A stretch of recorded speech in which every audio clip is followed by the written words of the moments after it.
Hello friends and welcome back to our YouTube channel. So today I will tell you about the GDP. मैं आज आपको बताने वाला हूँ वो है हमारा ग्रॉस डोमेस्टिक प्रोडक्ट के बारे में, सकल घरेलू उत्पाद के विषय में। तो फ्रेंड्स हमारी वीडियो में बने रहिएगा लास्ट तक के, तो आपको इसकी इन्फॉर्मेशन पता चल जाए पूरी कि क्या है जीडीपी का मतलब। तो फर्स्ट जो है इसका जो है पॉलिटिकल लिमिट, राजनीतिक सीमाओं से भी जीडीपी को नापा जाता है। इसकी 4 पॉइंट्स है बेसिकली, वो मैं आपको बता रहा हूँ।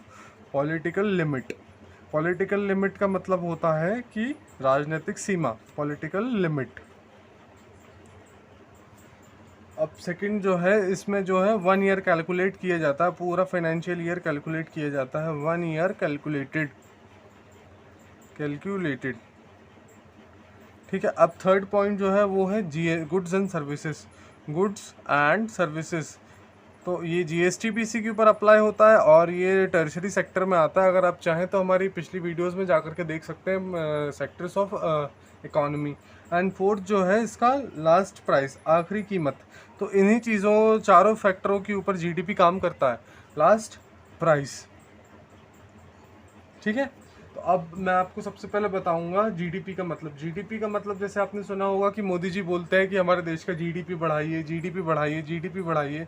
तो जीडीपी का फुल फॉर्म होता है gross domestic product, gross domestic product. तो ये ग्रॉस डोमेस्टिक प्रोडक्ट जो होता है सकल घरेलू उत्पाद, तो इसको ये माना गया है, मैं आपको डायरेक्टली बता देता हूँ। सकल घरेलू उत्पाद, तो सकल घरेलू उत्पाद का मतलब ये है कि जैसे हमारी कंपनी, हमारे देश में जैसे एक कंपनी हो गई हमारी टाटा, ठीक है। तो अब हम एग्जांपल के तौर पर ले लेते हैं टाटा। तो टाटा के जो प्रोडक्ट्स हैं वो हमें तकरीबन उनसे जीडीपी मिल रहा है वो है 100, ठीक है। मतलब सॉरी 100 का हम मान के चलते हैं, ठीक है। अब हम दूसरा एक ब्रांड और ले लेते हैं, जैसे हो गया हमारा टोयोटा। जैसे टोयोटा गाड़ी की टोयोटा कंपनी की फॉर्च्यूनर, इनोवा, क्रिस्टा, ये सभी गाड़ियाँ आती हैं। तो हमने टोयोटा को मान लिया, ठीक है। तो ये टोयोटा मान लिया, तो टोयोटा के 50 प्रोडक्ट्स हमारे कंट्री में सेल हो रहे हैं पर ईयर, एक साल में, ठीक है। अब हम एक एग्जांपल के तौर पे ले लेते हैं कि ये दोनों ब्रांड्स कार मैन्युफैक्चरर्स हैं हमारे इंडिया में, ये 50 कार्स बेच रही हैं और टाटा हमारे कंट्री में 100 कार्स बेच रही है, ठीक है। तो अब हम इसके ऊपर आगे, और जैसे एक कोई व्यक्ति है जो फॉरेन में काम कर रहा है, जैसे हमारी रॉयल एनफील्ड ले लेते हैं। तो रॉयल एनफील्ड क्या है, बाइक की कंपनी है, लेकिन इसके क्या है, इसके प्रोडक्ट्स फॉरेन में भी बिक रहे हैं। तो रॉयल एनफील्ड के जो प्रोडक्ट्स हैं वो फॉरेन में भी बिक रहे हैं। तो रॉयल एनफील्ड के जो फॉरेन में बिक रहे हैं वो प्रोडक्ट्स हैं कुल मिलाकर के 10 गाड़ियाँ उसकी जो सेल आउट हो रही हैं, ठीक है। ये जस्ट एक एग्जाम्पल के तौर पे आपको बताया है मैंने, ठीक। तो हमारे देश का जो जीडीपी होगा, हमारे देश का 150 की टोयोटा कंपनी की गाड़ी है, तो ये होगा कितना, हमारा इंडिया का जीडीपी हो गया 150, ठीक है। और जो रॉयल एनफील्ड है, जैसे ये जो है अभी इंग्लैंड में चली गई, जैसे एग्जांपल के तौर पे इंग्लैंड में हम इसको मान लेते हैं, ठीक है। तो इंग्लैंड में है, तो ये इससे हमको कोई वैल्यू, उससे कोई मतलब नहीं है, लेकिन ये जो जीडीपी है हमारे देश का 150 जो है, ये इसी के कारण है। जीडीपी मतलब जो हमारे देश के में जो कंपनी निवेश कर रही है, एक तो हमारी स्वयं की कंपनी है टाटा, स्वदेशी कंपनी है ये, और टोयोटा जो है फॉरेन की कंपनी। तो इससे क्या हो रहा है, टोयोटा हमारे देश में जो गाड़ियां बेच रहा है उससे हमारे यहाँ उसके प्लांट जो लगे हुए हैं, तो टोयोटा के प्लांट से जो भी अर्निंग हो रही है, तो उससे क्या हो रहा है, उससे एक तो हमारे जीएसटी भी पे कर रही है कंपनी। सेकेंडली हमें ये प्रॉफिट मिल रहा है कि यहाँ पे हमारे लोगों को रोजगार मिल रहा है और इनकी गाड़ियाँ सेल आउट हो रही। तो इसका जो जीडीपी जो पैसा है, ये मैं आपको बताऊंगा, ये जीएनपी में अब आपको बताता हूँ। जीडीपी तो हो गया, ये आप समझ गए होंगे। तो फॉरेन कंट्री में जो है वो 10 गाड़ियाँ बिक रही, तो वो उनका जीडीपी बढ़ा रहा है। रॉयल एनफील्ड वहाँ जाकर के उनका जीडीपी बढ़ा रहा है, इंग्लैंड में जाकर के टाटा और टोयोटा इंडिया का जीडीपी बढ़ा रहे हैं, ठीक। अब मैं आपको बताता हूँ जीएनपी के विषय में। तो जीएनपी क्या है, ग्रॉस नेशनल प्रोडक्ट।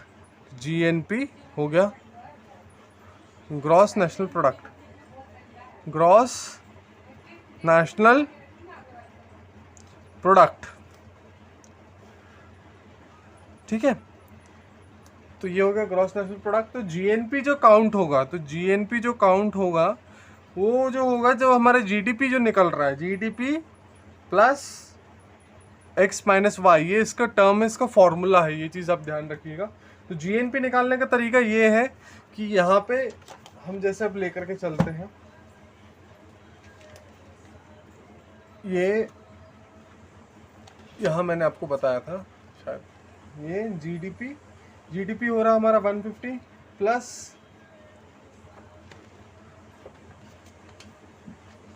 जीडीपी तो ये हो गया 150, तो यहाँ पे हमने लिख लिया 150। अब प्लस एक्स की जगह पे हम मान लेते हैं कि जो हमारा रॉयल एनफील्ड जो है इंग्लैंड में जो है, वहाँ से हम जो ले रहे हैं वो 10 मान लेते हैं, हमारी 10 बाइक्स गाड़ियाँ सेल हो रही हैं। और ये जो दूसरा एक टर्म मैंने आपको बताया था, टोयोटा जो है वो 50 कर रहा है, तो 50 प्रोडक्ट्स बेच रहा था, हम उसको 50 यहाँ पे लिख लेते हैं जस्ट फॉर एन एग्जाम्पल के तौर पे, ठीक है। तो -50 कर देते हैं यहाँ पे। तो जो आउटकम होगा जीएनपी जो निकलेगा वो ये निकलेगा कि 150 + 160 इक्वल्स टू 150 + 10 इक्वल्स टू 160 - 50। तो ये होगा क्या, जीएनपी हमारा हो जाएगा इसमें इक्वल टू 110। तो ये हो गया हमारा जीएनपी, ठीक है। तो जीएनपी निकालने का तरीका ये है, ग्रॉस नेशनल प्रोडक्ट जो है ये हमारे स्वदेशी में ही पता चल जाता है कि मतलब जो हमारे देश में जो हम कमा रहे हैं उसका है ये ग्रॉस नेशनल प्रोडक्ट। तो जीडीपी जो है वो फॉरेन कंट्री से, फॉरेन की कंपनियों से भी आता है, और जीएनपी जो है वो हमारे स्वदेशी कंपनियों से ही आ रहा है, ठीक है। तो ये अब मैं आपको बताऊंगा एनडीपी और एनएनपी के बारे में। तो ये एनडीपी जो है, ये जीडीपी और जीएनपी, तो एक एनडीपी होता है, जीडीपी की जगह पे हम इसको एनडीपी ले लेते हैं, ठीक है। तो एनडीपी जो होगा नेट डोमेस्टिक प्रोडक्ट होगा, नेट डोमेस्टिक प्रोडक्ट, ठीक है। तो जीडीपी इसमें इसका फॉर्मूला ये होगा एनडीपी का, जीडीपी माइनस डेप्रिसिएशन।